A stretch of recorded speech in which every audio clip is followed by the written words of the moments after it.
But we are the champions. We are the champion tag team poets of the entire world. Tag team poets! What a great idea. What a great idea. Yeah. And let someone prove otherwise. Yep. Come and try and take our time. Come and try, I dare you. Awesome. Awesome. Where the belt? So the premise is these are pieces that are going to slated for potential appearance in our book, Tag Team Poets. Okay. We even took photos. I've got them on Facebook for this. I think I found my first one. So the concept here is, did you write the things together, or they just? No, we're things just that- We're going tagging, to set them up to do back and forth, although we're just winging it now. tagging in and out of the ring. Yeah, sure. Sober. I haven't been drinking tonight. I don't know why. I suspect it has less to do with strength than weary resignation. I have 7 cigarettes, and if I don't become someone who doesn't smoke in the next half hour or so, I'll have to make the store and walk by the barrel of beer and ice. Now I have 4 cigarettes.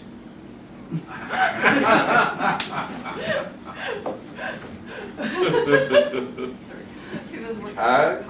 Tag. Tag out. Tag out. This is when I was doing the open mic reading and I asked my husband, John, it was our wedding anniversary, said, you get to choose a piece. And he says, I'd like you to do it on all floors. And I'm like, what? Oh, well, I was thinking that was one of the pieces I was going to read with the zero when I do it. He said, oh, well, then I'll find another one. But he wanted that one because it's a poem about him and about the difficulty and dysfunctionality sometimes of getting used to somebody in a relationship. and I have a photo. Oh, I should say this. I'll say this afterward. But this is called On All Fours. You sit and you work at your desk when you're at home. It's like you're not even here when you're here. But when you're lost in your work, I've noticed one thing. Whenever the cat comes near your desk, struts around your leg, maybe meows, you stop what you're doing and give him some attention. Sometimes the cat will even jump up on your desk, put his paw on the book you're reading to see if you'll scratch him behind his ears.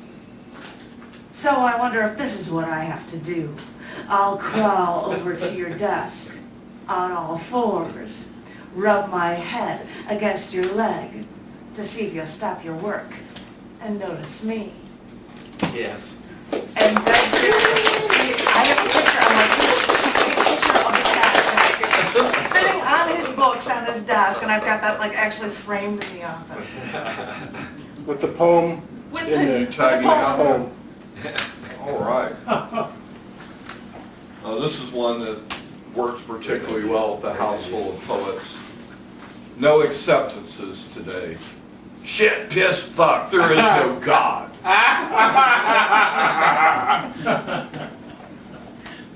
See Ra. I will not be known someday.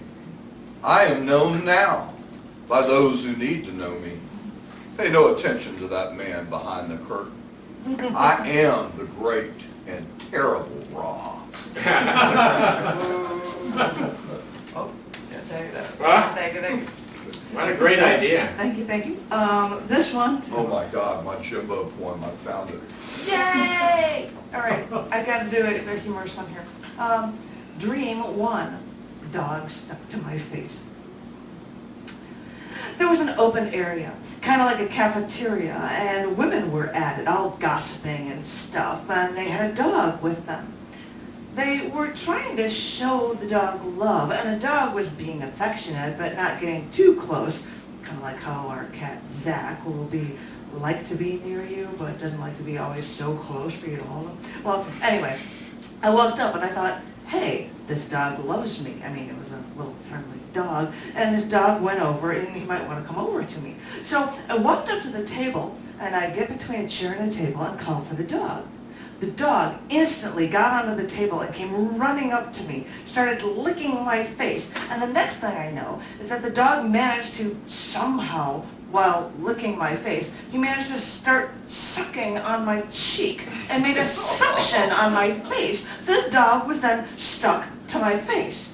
I don't know how a dog can make a suction with their mouths, but the way their mouths are shaped, but that's what he did. So I was trying to gently push this dog away because I didn't want to be forceful, but the dog was stuck there and wouldn't move. So I thought, hey, help me. This dog is stuck to me. But I stepped away from the table and this dog just stuck to my face. He was just hanging from my face without even standing or anything. And no one even panicked because a dog was stuck in my face, yes. And that's when I woke up. All right. This is the very first Jimbo reading. I wrote this during my methamphetamine year. Year, singular, what? But this is where Jimbo was born, and I didn't understand what I was doing until I was through with the poem and thought about it for a couple of days. I just saw this guy in the audience at the windows, and he was a certain kind of guy, and he was a good poet. He wasn't stupid, but he had chosen to remain ignorant about some things. But he's very confused here, and he doesn't sound as level-headed as he does in some other poems. But this is the first Jimbo poem, which is called, of course, the name of the title of this poem is called, as they used to say at the windows, the name of the title of this poem is called Poem. There's that C-Raw man who made that matey lead that time and scares all those poor sweet little girls. He sees Raw all right, he screams and uses swears in all his poems. C-Raw can't even write a poem. He only wants us to think that being good is wrong. And that's no big surprise, because Scream Raw worships the devil and even worser and crazier things. And that friend of his, that guy who uses a girl's first name as a last name, that Karen, who says that he was in the war and tells us awful stuff about like people bit and killed and all with things that I know very well our Army wouldn't allow our boys to use in a war. Our boys are soldiers, and soldiers are only allowed to use guns, and if they do use knives, they're real. A U.S. Army bayonet, not a screwdriver like some Charlie Manson killer out in California. And soldiers are not allowed to bite the goddamn enemy. That's just a lie to make the war sound really mean and make us sick. I bet that all this Karen's poems about the war are pure deed lies he made up straight from out his head. And sometimes he writes some real art poems with trees and creeks and moons and stuff. But if you ask me, they don't make up for all them lying Army poems. Gee, Karen couldn't have ever been an Army man. An Army man like him couldn't be reading killer poems in a hippie vegetable joint like this tonight.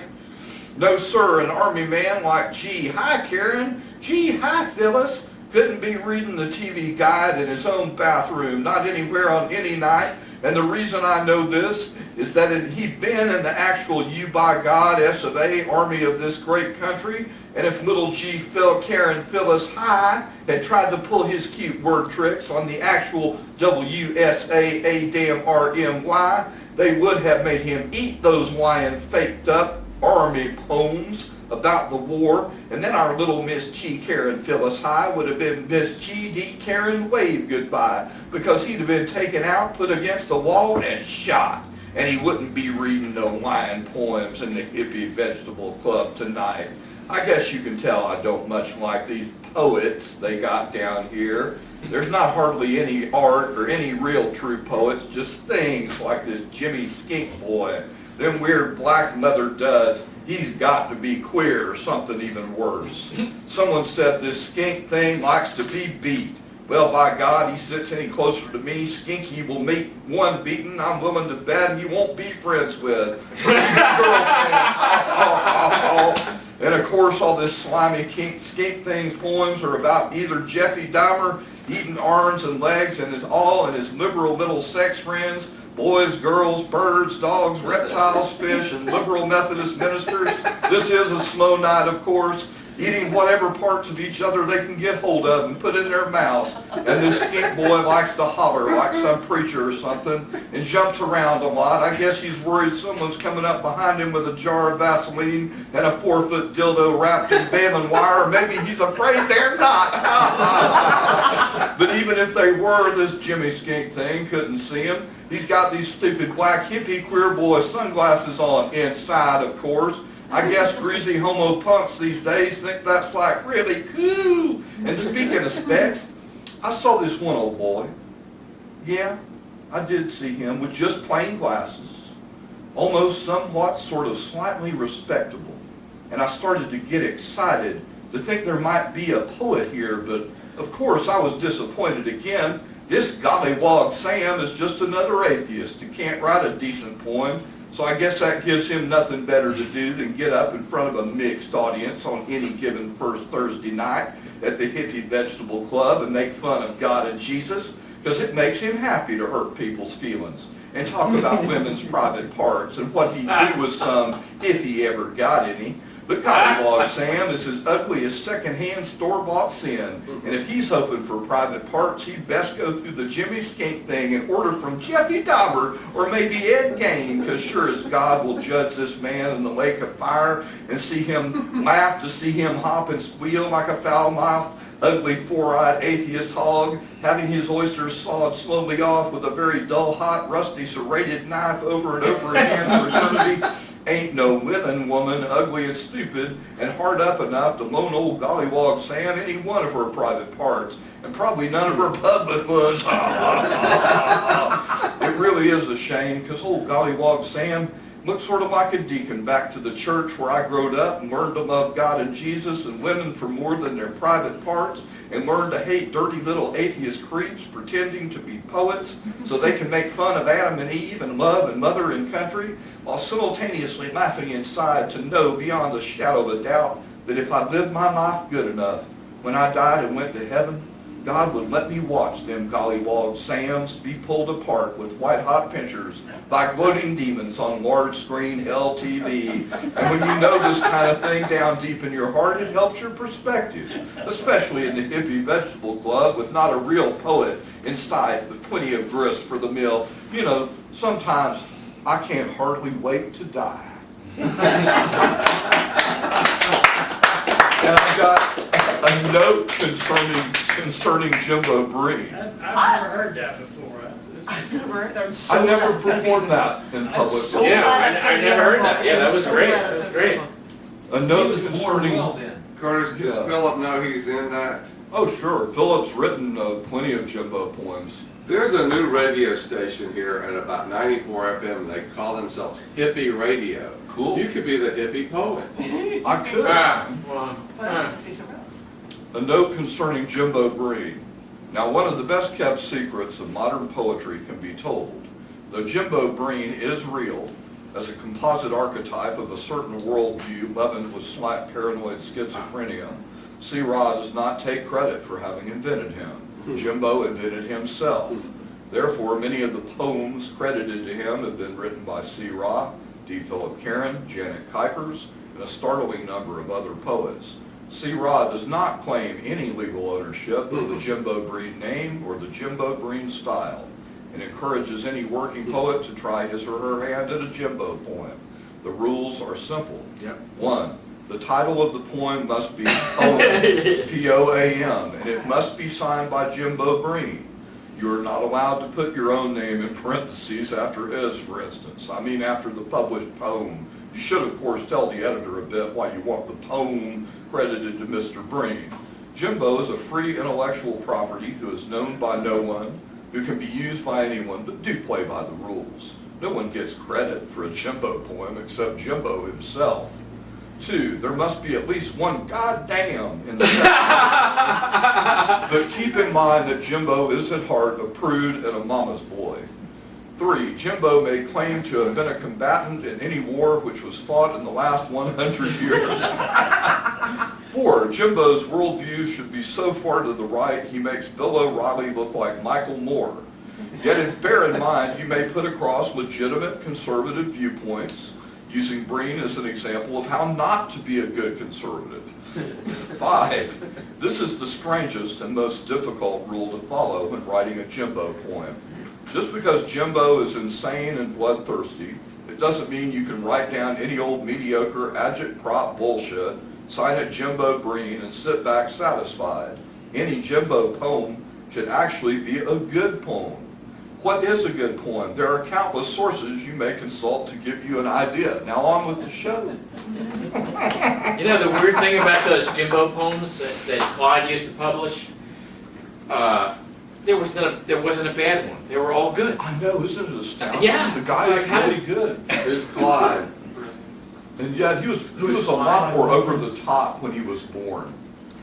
He's calmed down. Yeah, he's mellowed a He's bit. mellowed You did a bunch of Hippie Jimbo? You did a bunch of Jimbo Vegetable poems? Club That was the Windows, the hippie vegetable club. and atheists claiming to be poets. What a great line, because Yes. it's like, what does one have to do with the other? Atheists claiming to be poets. Did you guys tag along? Yes, Oh, you yeah. already tagged off on me. This, The referee might not have seen it. The- yeah, you know I've that. seen it. Yeah. All right, the referee's seen it. He's And- got the stripiest shirt, so he's the referee. Wait a minute, that's a tie. And because it said atheists claiming to be poets, I'm going to tell you this poem is very much like prose. It is not true, but it really, really could have been. This is September 11th, 2001. I remember my husband getting ready for work, and I walked to the TV in the den, and I thought he was watching a movie. He said, I don't think this is a movie. I think the World Trade Center has been struck.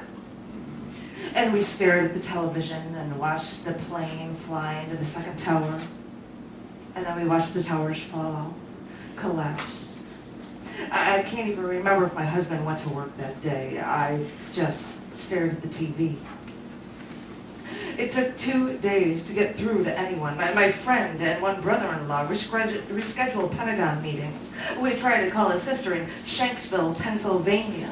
Our nephew heard news reports saying that if Flight 93 landed 30 seconds later, that plane would have hit his school. My brother-in-law in New Jersey was supposed to be in the World Trade Centers, but after meetings that day were scheduled, you see, he decided not to go to the meeting. Lucky him. And I remember watching the TV like I was some sort of zombie, thinking this is the bigger than Pearl Harbor. More people died. This wasn't a military base. I had to do something. Maybe I could go there. I traveled around the country before by car. I could drive there. Maybe I could stay with my husband's brother in Jersey and train into Manhattan. My husband couldn't go. He had to go to work. So I took off on my own, paid the tolls on I-80, even forgot my camera. Got to his brother's place after 1 in the morning. He told me what train to take, but said half the subway lines would be closed. So I trained from Jersey as far as I could, but I couldn't get close. But I thought, I've walked 7 miles to work. That's no problem. An hour and a half. I can do that. I thought I could buy an instant camera in some small techie shop, and I walked to Ground Zero, and maybe I could take a film canister so I could collect some of the building dust, because someone gave me once ashes from Mount St. Helens eruption, and I thought, I've lived through this. I should bring something back with me. I should something. But every store was closed when I tried to walk anywhere that day, and everything was congested. Businesses seemed closed, but you still couldn't go anywhere. So over 7 hours later, I got to Ground Zero. I was wearing gym shoes and jeans. I had a bottle of sealed water in my backpack purse, and I wanted to go over there to try to help. I don't know with what, shovel things out of the way, to do something. But no one had maps of where everything was, and there were so many people there trying to help that they just told me to the best way that I could help was just clear the way so that people could do their jobs. But I just stepped back, unable to do anything, unable to collect anything, unable to photograph anything, only able to stare like I was watching it on TV. Just so you know, in this poem, I used only lowercase when writing this, even when I said I'm only lowercase. When I watched the news on that first day, they showed people jumping out the windows. These silhouettes of people looked like floating paper in a ticker tape parade. And all the debris floating around, I had to keep telling myself, these are people. And when I looked around at all the remains from the towering office buildings, I thought of the dust I was breathing in. I thought, I'm breathing in drywall. I'm breathing in paperwork. I'm breathing in people. So yes, I'm only lowercase. After what I've seen around me, I'm nothing. Ooh. This little poem says, If you report the day that they wounded New York. Oh boy. all Yeah. right. I can't And, even. You do the stuff about drinking and cheating and your old hound dog, but then you got to do a couple of gospel songs. So, you know, am I the only person when that happened that didn't say good? There were probably some that did. Yeah. I would not say it was a thing to be desired, but it was karma. I will say that. It was For what karma. happened, in light Yes, of everything it was- politically, yes. Yes. I But think it those was a people- panic moment because I was like, half of our family is, can I get through? Would something happen? And that was what the first major. But the people who did it still hold the karma for having chosen to do it. They didn't have to. They had will. And I won't say free will because will pretty much says it. You know, we fucked the world around enough. Yeah. And this is what we That's get. the karma. You know, I know I'm an asshole, but that's the World way War I II, felt. no, you're not. World War II is not over. I mean, this is U.S. imperialism. This is why the Confederacy wanted to get out of the United States. Yes. You look at what Jefferson and Washington said. Southerners said we came over here to get out of Europe. It's the truth. Well, And now we're stuck in the United States and we follow along with all of this. I don't, but I mean, most people do. All right, Ross. Ross, have you given your heart to Jesus? Because I got a couple Jesus points. All right, let's hear it. The first one, I don't know if anyone remembers the maybe you might, Clyde, the rather ancient insult, your mother wears army boots. Yeah. Oh, God, yeah. This is called, the Holy Ghost wears army boots. God is good. Man is bad. Our righteousness is filthy rags. I can't abide this blasphemy. Speak for yourself. My rags are clean. Lint in my belly button. Jesus wept, and a week before the borrowed holiday, Easter, Astarte, Easter, I weep for Jesus. Poor bastard, never existed. And look what they've done to his song. Yep, shortest sentence in These the Bible. Mormon poems, you're not a Mormon now or anything. Did you not hear those poems, Ross? Songs about rags, sacred rags, isn't that like... There is a saying, our righteousness is filthy rags in the sight of God. And I said, speak for yourself. I may be in rags, but my rags are clean. That's what the Mormons thought. It's a, And as it's an a- interjection, the it's a- Book of Mormon musical is very, very good. do Oh, the- yeah, that's right, yeah, yeah. Go see it That was now. my last weekend we saw it, which I couldn't be here last week. My Sorry. niece and her husband went to see it, and she told me, she said, you'll never see it, it'll never come to the South. Yeah, the Book of Mormon. It was hysterical. It was, all right, sorry. That was They're my pretty segment. funny, I mean, you know. Oh, it was very funny. It really was. The Book of Arnold Tag off. or something. Anyway, because I did something about 9/11, I'm gonna have to do something about Iraqi terrorists, I think. This is a terrorism intelligence. Pro or con? Oh, for terrorism, every time. You will hear it. You will hear this. Okay, all right. Terrorism has been growing for years. 1 year before 9/11, Iraqi terrorist Kuypers mailed a letter bomb, but didn't use enough postage. His letter bomb came back to him marked, "Return to sender." Kuypers opened the letter bomb, blowing himself up in the process.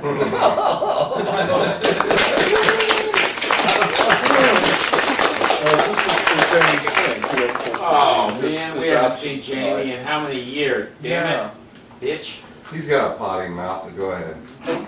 Homosexuality. I don't know much about it, but it appears to involve reading poetry right out in public, just like heterosexuals do. The major difference seems to come afterward. Homosexuals automatically go to a trendy dark cavern on Elliston Place to be overcharged for trendy food and drink by snot-ass waiters who make them wait. I guess it's all part of the mother thing. I don't really understand it, so I guess I'll just go on being the kind of man who buys a 12-pack and ships in on a pizza.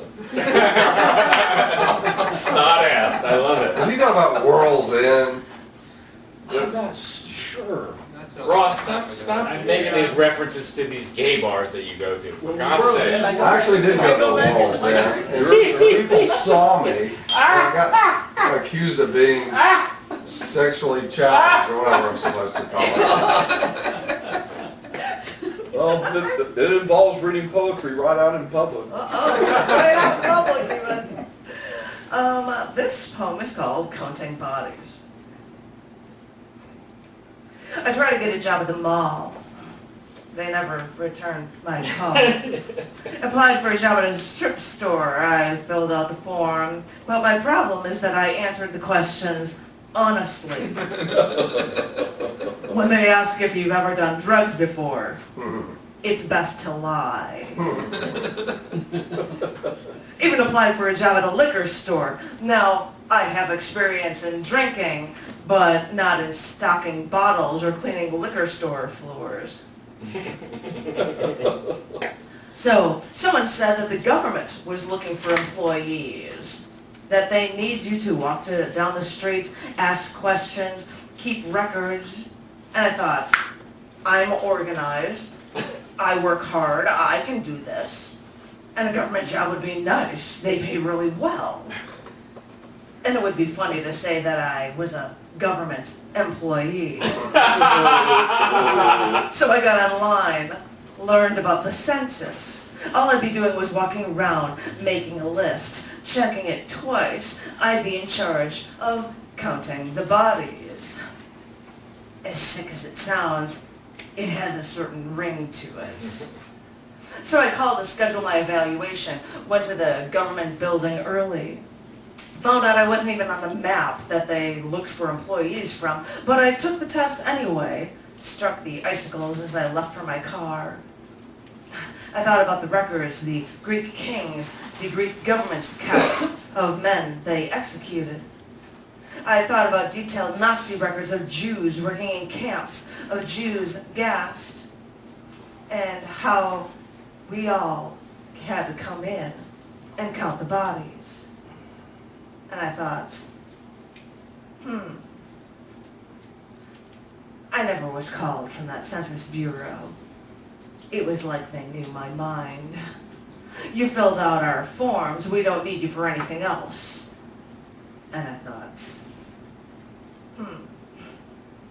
maybe I shouldn't have applied for this job. Maybe I shouldn't be working for the government. Maybe they knew I shouldn't be a part of their system, falling into line and counting bodies. Whoa.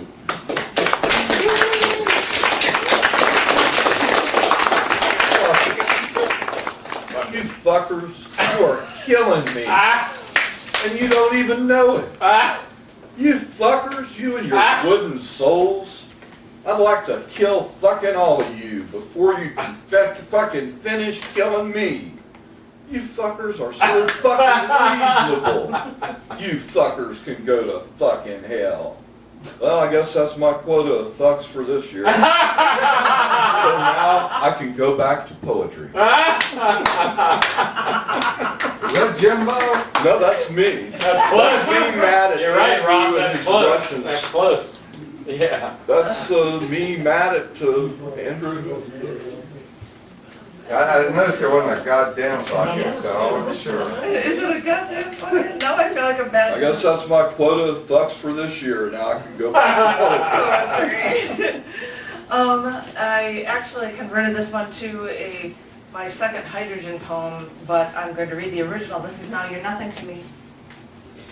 You're nothing to me.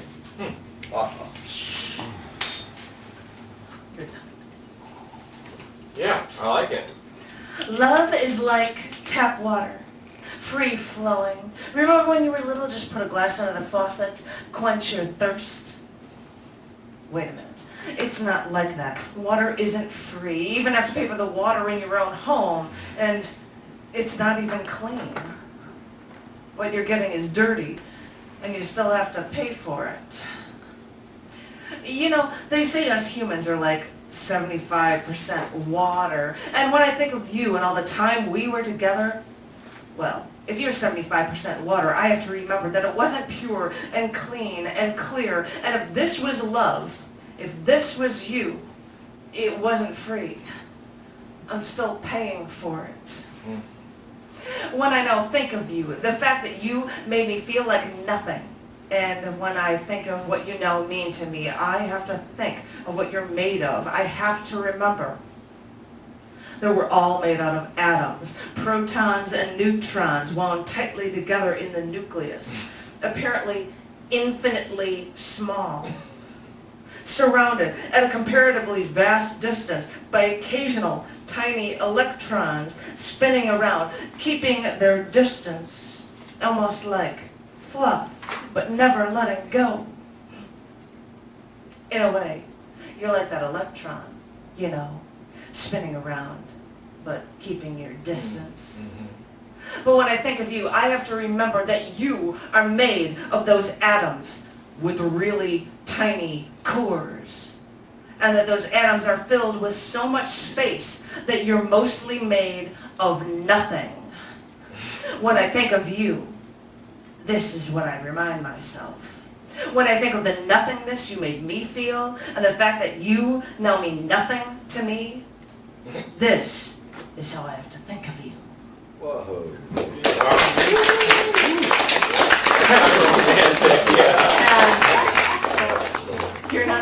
You're not that electron of hydrogen, sorry. This poem frightened me when I wrote it, and that was good because it's about Oh, yeah. the genre of dark fantasy or horror, whatever you want to call it. Been into it since I was very little, and bad influences. The first horror story I ever read was not by Stephen King.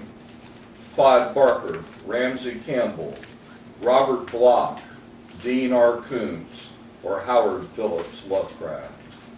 The first horror story I saw in my head was not produced by Hammer, nor was it directed by Cronenberg or Carpenter. The first horror story I felt in my gut and heart and mind and trembling soul had nothing to do with chainsaws. I was 5 or 6. A father held a knife. His God had told him to kill his child, and he was ready to do it. And I knew his God was good because he was the God of my father. Oh, wow. Abraham. Wow. Children's Bible stories, you know. Finally, That's a good one, I think. Perchance. That was the first horror story I ever read. Yes. This isn't about horror stories. But this will relate to the next piece, so, but I'm not going to read them together, you'll just have to remember this. This is, well, based on probably traveling around the country by car. This is called Keep Them Apart. They say headlights run in parallel lines. They never touch. But you know, when humans try to recreate nature, they never get it right. And I don't care how many miles it takes, I don't care how long it takes, but eventually they will touch. They will cross. They will intermingle for one brief moment. You think they're meant to stay apart. You think you've done everything humanly possible to keep them apart. But they'll come together. Trust me. It doesn't matter where that car is traveling, to Colorado, through Utah, to California, to Vegas, even through Texas, past New Orleans. It doesn't matter if we have to kick people out of your home. It doesn't matter if we have to act like nothing's going on. Because at some point, no matter how far away, no matter how remote, we'll get together. Even if it's only to cross each other and go our separate ways. Oh, yeah. Actually, this is from a Woody Allen movie, inspired by a Woody Allen movie. Okay. He's out with his girlfriend and her nerdy brother, Yeah. and they're driving down the road, and the guy's like out of his mind. He says, "You ever driving down the road and you see two headlights coming, and they're getting closer and closer and closer, and you can see Woody Allen twitching, and the guy's like heading toward the headlights." Which it could be. What movie would it be? Sleeper? Anybody like Woody Allen? I think you made that You're up. bringing science in. No. Parallel lines are never supposed to touch, but it never happens just right. What do they say? Everything that rises must Converge. converse. Well, there was Oh, a wow. song by, there's a song by, That was a joke. That was a joke. You got it. but it, color and the surgeon, everything All right, that never mind. was converge. Control. I don't want to control anyone except myself, or so I claim. I don't claim to control myself, but if I did, I would automatically control others simply by controlling myself. But so far, I see no need to fear for the enslavement of the masses. It's very humble of you. Thank you, sir. Very humble. And I wrote this long before I had children, but I'm using it as a guide. And Wow, you got it's two working kids, for me. man. That's unbelievable. Balance. If you raise your children very carefully, and if you provide them the essential millimeter between tyranny and total license, then they will grow up to be crazy and die anyway. Because we're all crazy and we're all gonna die. Anyway, Huh. Sounds like that's good timing for one of our buddies. Who? Andrew's kid just died. Who's Andrew? Andrew. Well, that We were talking about him last weekend. Andrew's my son. Was he the one married to Zoya? Yeah. Oh, okay. Yeah, Curtis just got a call tonight that Andrew's son died, and he may have Yeah. OD'd. So that was appropriate. And on that happy note, I'm sorry. Well, on that realistic, No, yeah, touching note. that's what it's all about. It's the real life. Go ahead. Well, all right. This one is called Got on the Road Again. I had slept in my car, waiting to see you. After scrubbing my clothes with a small bar of soap and a sink in some no-name hotel, I drove across the country, my clothes held down by closed windows at the seams as American roads dried my clothes and made me ready for you. There's wipes there. It's a shoes one thing. Oh, good. You greeted me with cosmopolitans and casinos that harmonize their winning and losing chimes. And it was harmonizing when I won with you. But I had to pack up again. This is what I do, you know. So I gathered my clothes, saved them for the suitcase, and got on the road again. What's about you? The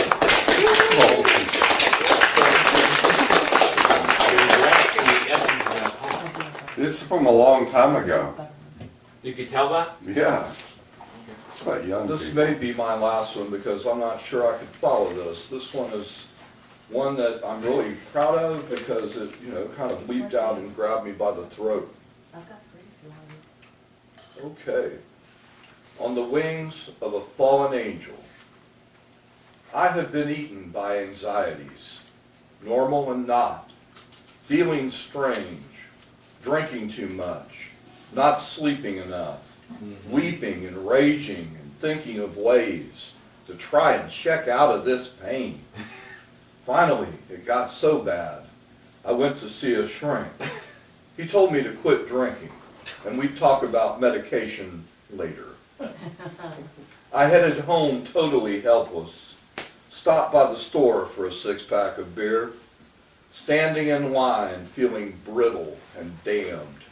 I let my eyes wander at the magazine stand.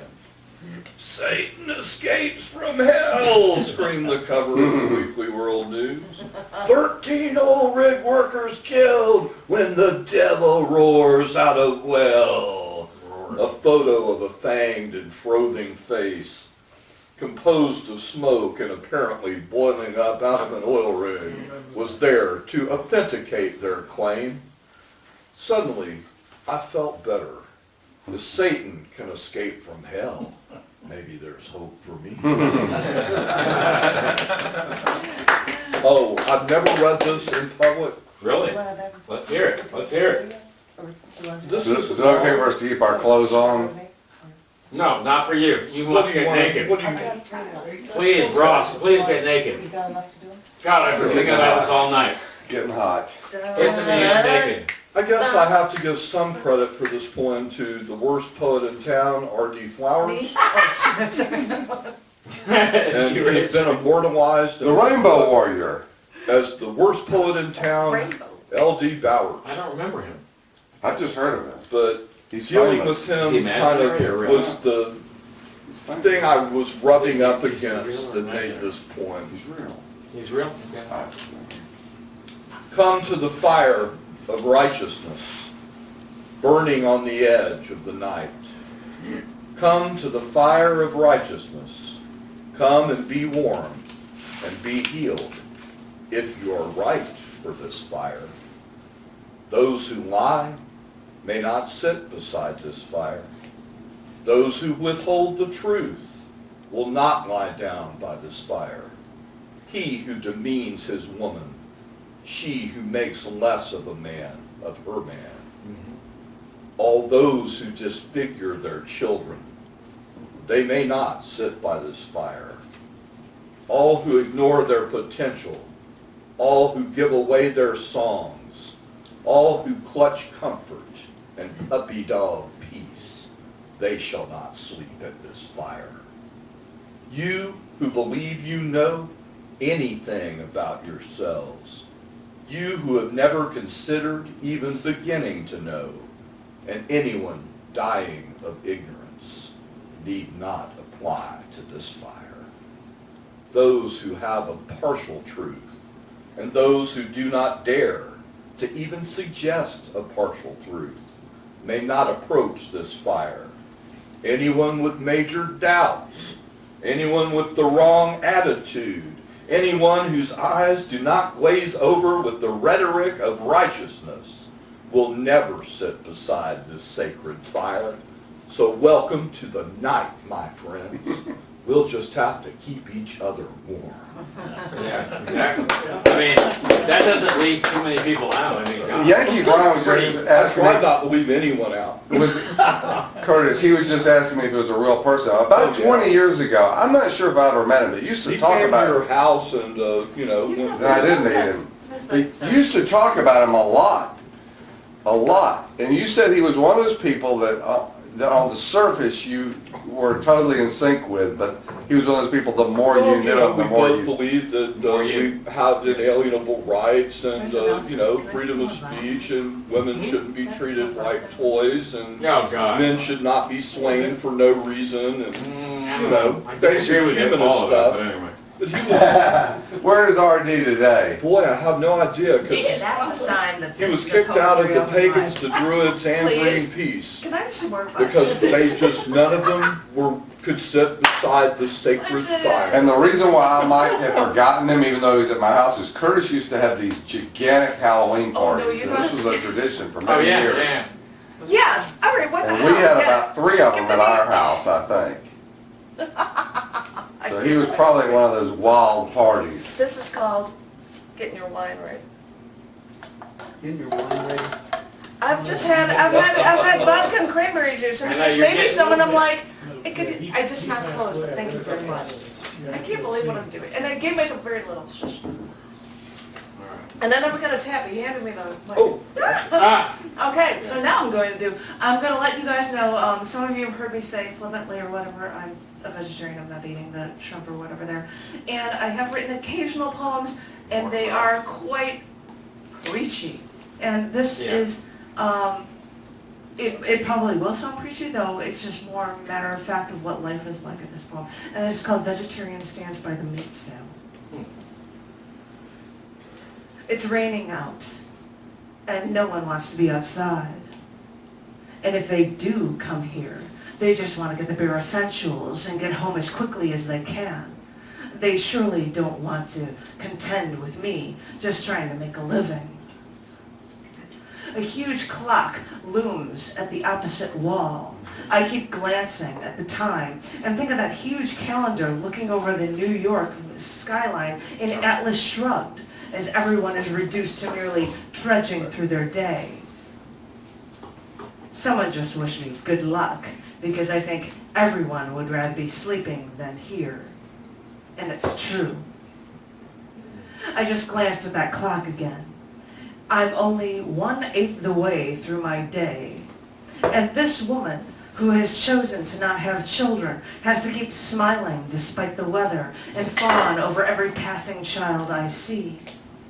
This vegetarian stands next to the sign saying, "Hot ham is the deli sale today," as employees place baked and fried chicken in packages for sale behind me. I try to smile, because it's my job, even though it's raining outside, and the second hand on the clock ticks more slowly today. whatever political stance it is, it's a good, solid poem. Yes, it is. It's like, It's just something about how that treachery of life and how things hit you, whatever they might happen to be, for it any person. trudges. Yes. We trudge our way through our day. I met a veterinarian this past winter, and guess where she works?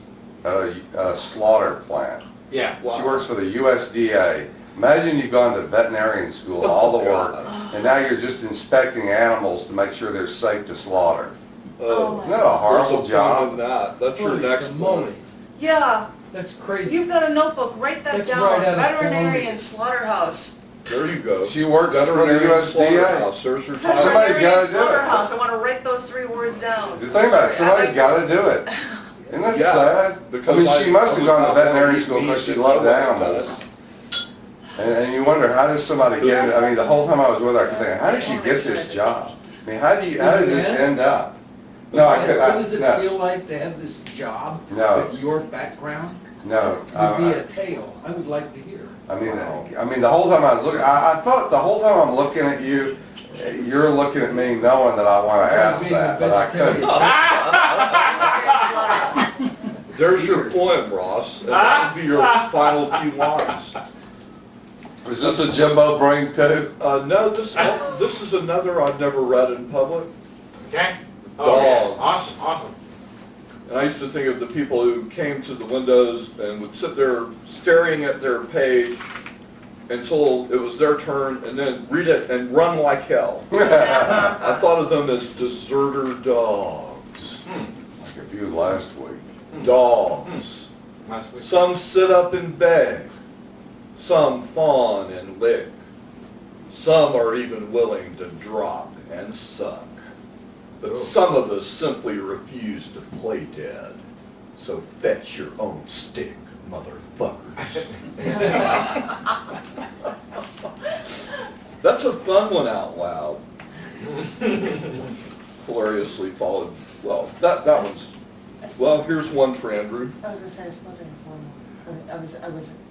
I've got more, but I didn't know what, you have to figure out a thing, and we don't correspond and talk, so we just like, I don't know. So it's kind of, Well, I don't know if it is, or how you are. Well, I Do didn't you know like how hearing long, us? I didn't know Yes. how long we were going to run, so. As long as, I've I love got you piles guys. of it. Yeah. All right, keep then we'll do going. it that way, yes. Yeah. My yuppie attorney friend. Man, you gag me to the bones. You are a fearful conformist, wearing a snob elitist mask, and I care for neither the facade nor the reality. Jam your plastic iconoclast flag. Aren't you glad to know that I still love you? Because otherwise I wouldn't bother writing about you. A quick one. Almost Bukowski's birthday and mine. My 587th acid trip, and I already know that I'm God and can't get out of it. So what else have we got tonight? My 10,000th and 73rd and a quarter beer.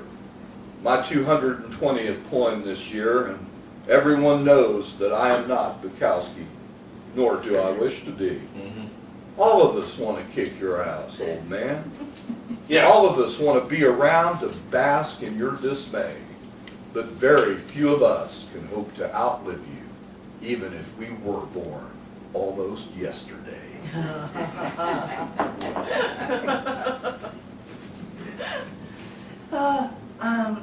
I didn't know if I'd do this one, but I'm going to. This is called Knotted Hate.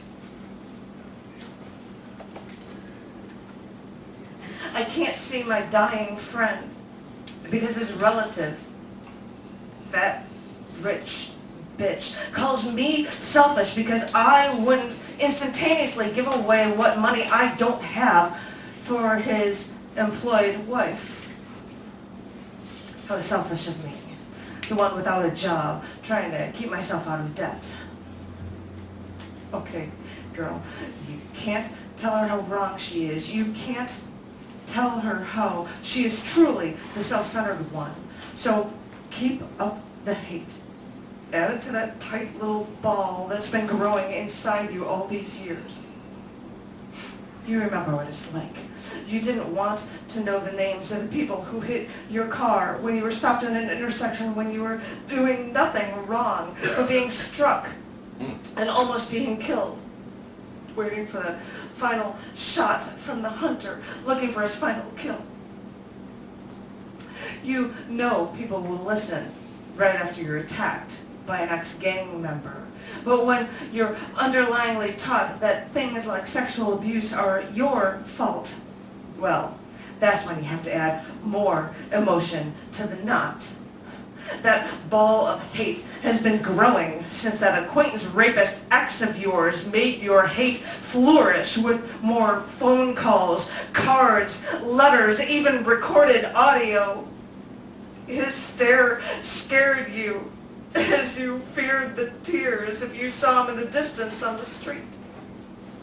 You swallow your tears and stifle your hatred when even the thought of him instigated the constant pain and the numb at the medical clinic or for round number 1 of body-harming medications, since the American solution to solving all health problems is popping a pill.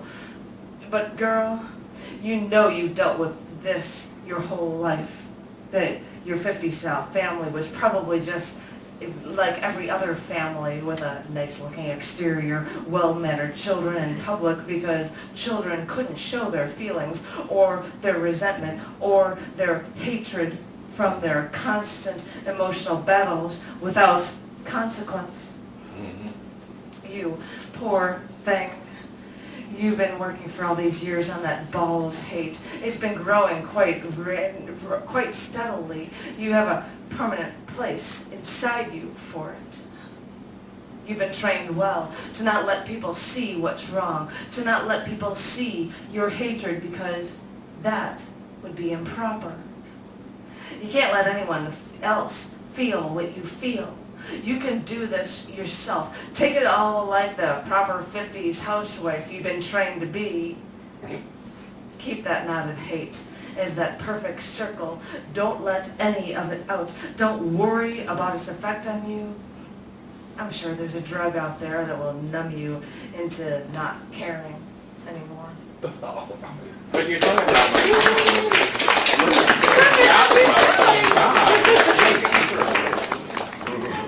Cry mercy. Applause. Thank you. You didn't say. Sorry. Yeah. We are the champions because we said so. Are those medallions real plastic? They're genuine plastic. They're genuine plastic. Oh, a mold, they Cry mercy. Applause is not enough for me. Unless I force a roar, mere approval doesn't make it. If I can't get a roar, strong curses are acceptable. If you can't bring yourself to curse, walk out in indignation or stay in sullen silence, but spare me your mere approval. Yeah, yeah.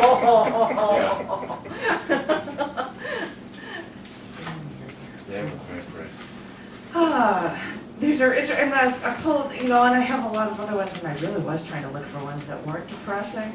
See how that works. I'm the death poet girl, right? So, I have a book that's called Stabbity, Stabbity, Stab, Stab, Stab. It's 108 poems of all things What a about great death. title. That's a great title. Wait, in the I'd buy 90s, it if I saw it on the stand. in the 90s, I was with a girlfriend walking in Chicago, and there was, I don't know if that was a band name or whatever, it just said Stabbity, Stabbity, Stab, Stab, Stab, and I even recognized the typeface because I'm a graphic designer. And I'm like, I have to remember that, and I think I might have saved that for my photo album or something, and I'm like, I'm going to make that my, 108 page death note. It's great. How old were you when you saw that? I was 25, and I photographed knives and got this red fabric background for my stabby, stabby, stab, stab, stab book. Anyway, but I have no idea what this is, and no, it's not. This is a piece called Trying to Change Fate. The way a weight pulls on a stretched elastic cloth can move and distort the fabric of the cloth, everything in existence can distort space in the universe. I've been wrapping my head around this, that gravity isn't the strong one, that gravity is a consequence of the distortion of space and time. The larger the distortion of space and time, the bigger effect you see in gravity. So as sci-fi media talks of warp speed, all they're really talking about is producing the energy to warp space-time so you can instantly arrive at the other end of the universe. Because with all that energy, the other end of the universe comes to you. I've been wrapping my head around this, using dark energy to bend time and space, and I keep wondering what I would do if I knew when and where to get away from where I was, to get where I need to be. Would I have learned my lesson and not come to you when you, the ex-gang member, strangled me? Would I have come to you in the middle of the night, called an ambulance before your heart attack, keeping you alive? Would I instantly arrive on that fateful Saturday to go swimming instead of waiting in traffic, being almost killed while stopped on the road? Would I come to you, despite the hurricane, to hold you once before you let death consume you? Wait, I know us. I was your daughter, but I was never close enough to you to hold you. I should know better than to contemplate bending time-space, trying to change fate. I just want to go ahead.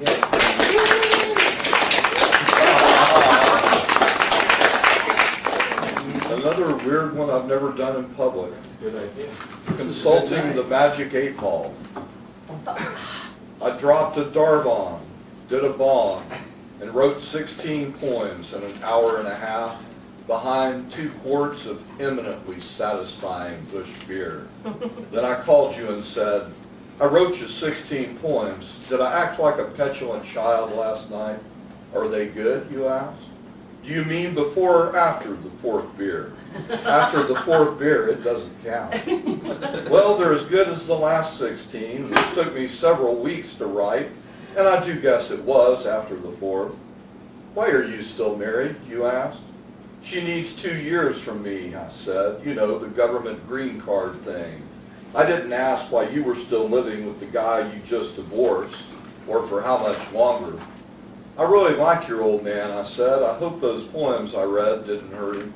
Christ, if I was losing you and someone else was reading passionate poems about you, I'd probably be weeping in the corner, weeping and puking, not to mention rending my garment. Your ex-old man came in. Well, you said, that isn't exactly true. I said, I know you can't say, but that gives me a number of interpretations to suffer. Do you mean it's not true that he's losing you? Do you mean it's not true that he isn't in agony? Do you? I know what you mean, she said in a carefully casual voice. Well, I know that you're busy this weekend, I said, with your stepkid and all, so I won't molest you prior to Monday. Take care, babe. Thank you for calling, she said. I made it to my janitor job, and cleaning the glass on top of the desk of the ponytailed boss, I started thinking about the 4th beer.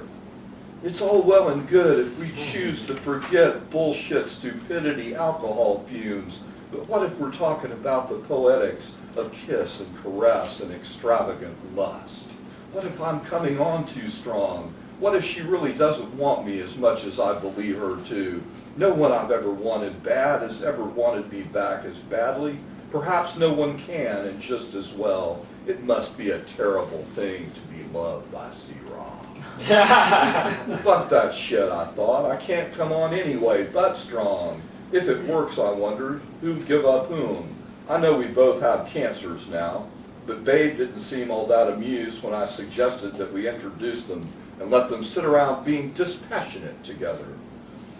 I saw the eyes of my wife, for she is still a legal emotion, as I climbed the stairs to dump the trash and consult the magic 8-ball on Mr. or Mrs. someone's desk.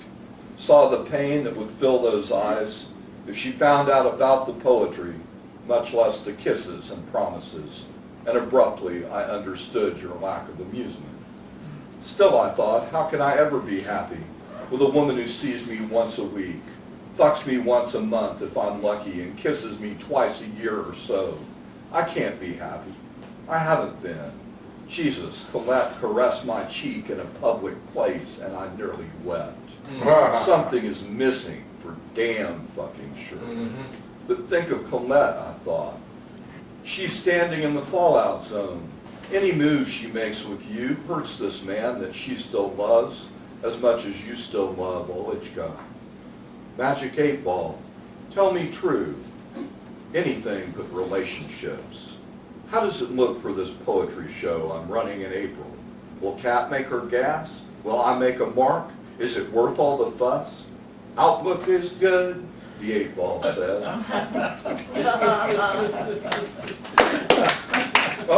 Curtis, I think you've been married 3.5 times. I think you off a little. 3.5. I call it 4 because if you live for someone for 4 years and you're with their kid from the ages of 14 to 18, you're married to them. Was I supposed to figure out which wife that was about? I don't know. That was about, Very, very weird. That's what I thought. That was my Very first weird. guess. It was yeah, very weird. she was still illegal to It's most. like the kind of weird where you go, like, what? She was still. But that's what I like. Consulting That's the why I like Magic that. 8-ball. That's a compliment. Number That's a 2. compliment. Yeah, I wanted to do a pair of 8-ball poems. There are 4 in all, but I'm Salts only in doing the 2. 8-ball number 2. Magic 8-ball, tell me true. When last I saw my lady, she kissed my cheek and whispered, Monday. Will I get laid tomorrow? Sign point to yes. Well, hey, all right. How about oral sex with that? It is certain. Damn, good deal. Will she scream when I make her come? You may rely on it. What a stud. I thought and almost asked, will I scream too? But there I stopped. Why fuck up at this thing? You should hold this one for me because I'm screaming out for you. I know, I got tired of wearing it, so. That's how you do it when you're the champ. You just put it over your shoulder Yeah. as you come down to the ramp. I don't like him taking them. This one is, well, it's Dreams 12/21/03, but it's Eon Flux Chrome. Wow, that's 10 years old. Yeah, that happens sometimes. But we're doing collections of newer pieces and we're just going. No, that's fine. These are all Just- ancient mine. They're Yeah. from when I was in my 30s. This is Eon Flux I Chrome. remember. We were out of town. I don't know for how long. And someone told us we should stay at the other really cool house for another night if we needed a place to stay. You see, the owners of the house were out of town for at least another day, so it would be okay if we stayed there. Now, I don't think we were actually allowed to stay there, so we had to keep the lights off and keep quiet. All I remember was being upstairs, and everything in this house was open, seeing the floor-to-ceiling windows, and seeing people outside, and they must have been neighbors enjoying the night air and partying outside. Yep. So I was crawling along the hallway floor, trying not to be seen, and I was being sly, crawling with my hands on the ground, but keeping the rest of my body in the air, you know, like for ease of movement, I suppose. But I had to look like I was crawling around like Eon Flux in that MTV movie that wasn't true to the cartoon storyline, crawling but not touching the carpet, but on all the pieces of carpet, thinking that these pieces of carpet were like millions of individual blades of grass. But all I know is that I was doing this levitating Eon Flux crawling thing to try to see around the house and not be seen. But I thought people were far enough away, and we were told we could use the house. We didn't break in, someone let us in. And I think I saw a jacuzzi in the backyard, but I wanted to tell you this so we could enjoy the hot water. But I found you in the master bedroom bed, sound asleep. Of course, I'm crawling around like Eon Flux, and you're sleeping. Yeah, yeah.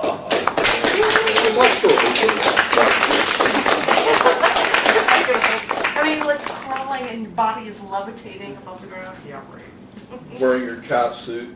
I think oh God, just you.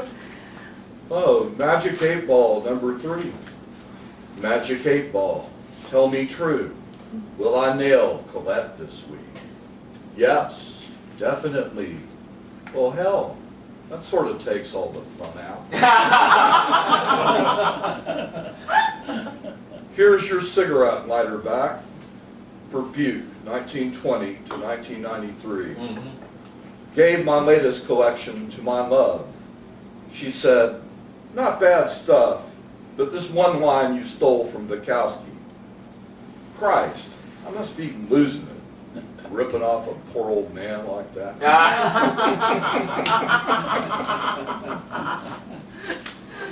Well, I'm hoping you remember those phrases of what were the 3 words that you're supposed to write down? Which I know you didn't have a pen. I love you. Oh, I Wow, it love was you something too. really No, good. Veterinarian slaughterhouse. The veterinary Yeah, slaughterhouse. well, that's, Has What Ross left us? that's 4 He words. went out. That's Oh, okay. Probably Probably had a cigar. cigar. This is called That's from the Barbed Wire. She had skin of silk, smooth and strong, beautiful to touch. With silk around you, you always get warm, feel warm, you can't escape it. I watched her skin, her silken exterior, and saw occasional rips, small, spare tears with little dots of blood tracing the edges. I had to ask, and she told me, oh, that's from the barbed wire. And I suddenly, internally panicked. What did they do to her? How did they hurt her? Or was she trying to escape their potential torture? How could they destroy this silken beauty? How? Then I wondered where the barbed wire was. I wondered where the torture was. And then I wondered if the barbed wire was inside her, trying to tear her silk, trying to break its way free. Very nice.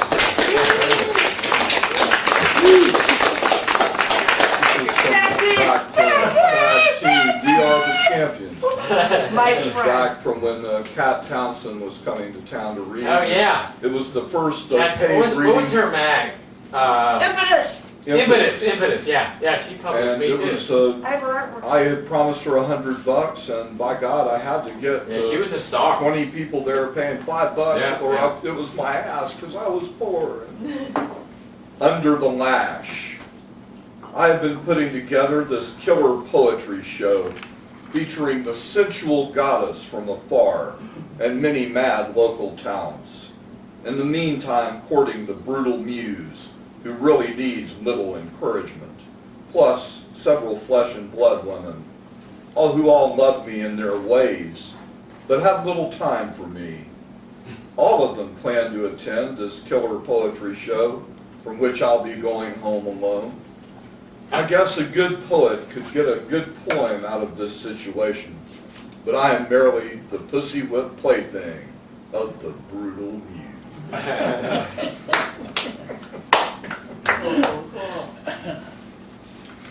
This is the last one I have that are from the things that I've pulled for this book. I have other ones I can do from memory, but I just figured the first time I ever performed this piece, I sang it, but I first actually read it. This has made me different. All right. So I'm at my bar, my favorite hangout, and I just overheard from people talking that another guy who is always here in the past few months has had a few strokes. Wow. Now this is this great friend. I just heard snippets, but I need to see him. Put in my 2 cents. He went out for a smoke, and even though I don't, I walked up to him after he lit up. I reached my hand out toward his cigarette. He offered me a new one, but I wanted his. Then, holding his smoke, I told him that I heard. I spoke of his wife. I asked about his kids. And I don't really want to get on a high horse here, but we care for him. We want him happy. And he said I was right. He'll take some time off. And then when he was holding his smoke, he told me that he should quit. And he handed me the smoke and then walked away. I stood there a while, sucking nicotine, wondering if it made any difference. Yeah. Well,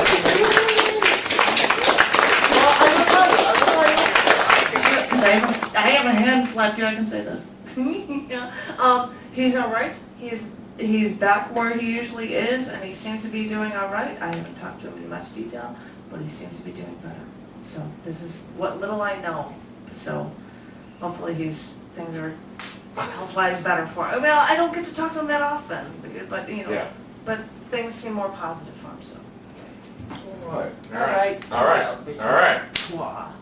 All right, as I make my last leap into the ring with a chair in my hands, I'm going to do Yeah. one from here and one from memory. And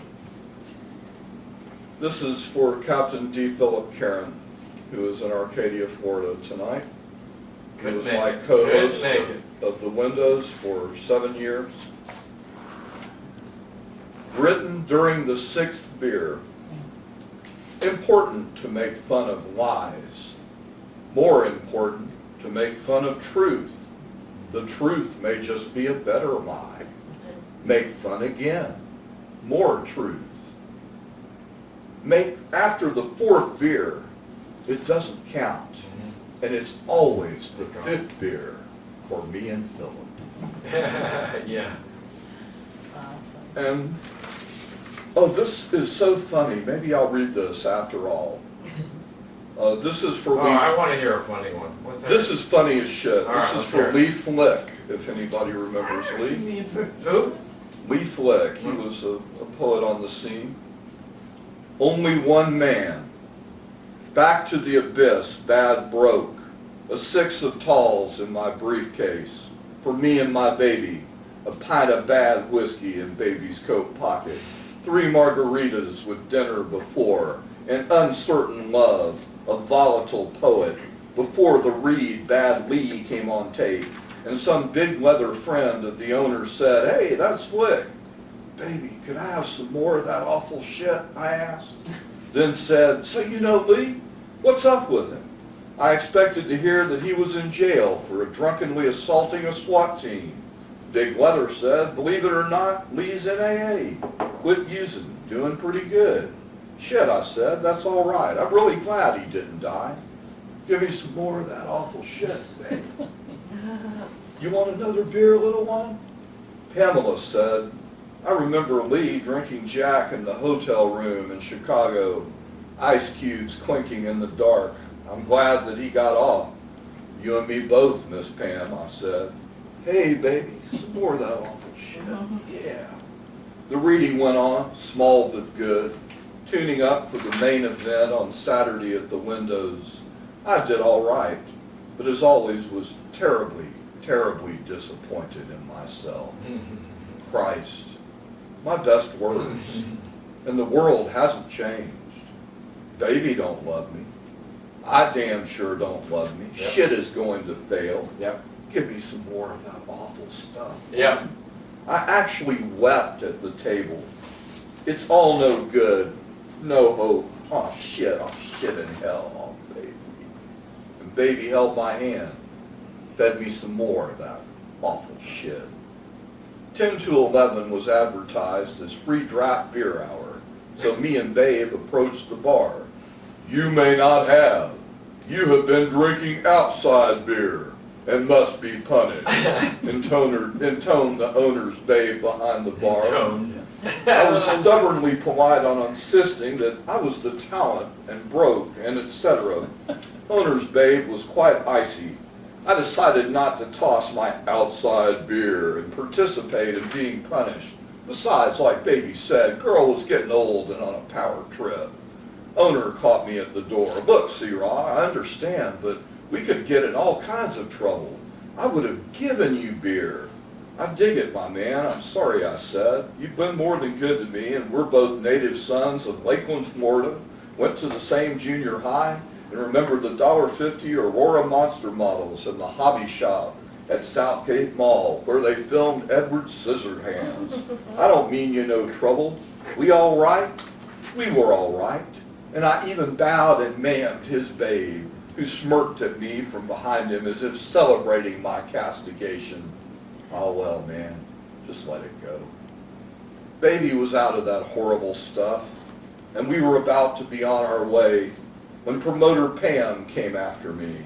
"That was no way to act, C-Rob. You've been very good to us." Yeah. Well, I don't mind being flogged for my sins on occasion, but salt on the cane? I draw that line very well, especially when I'm drunk. "Fuck you, Pammy, your poetry sucks anyway," I snarled. She was unaware of the compliment. I called her stuff poetry after all. And her old man didn't kick my ass up and down the gravel like he should have done, at least according to John Wayne, my dad, and even me when I'm drunk enough.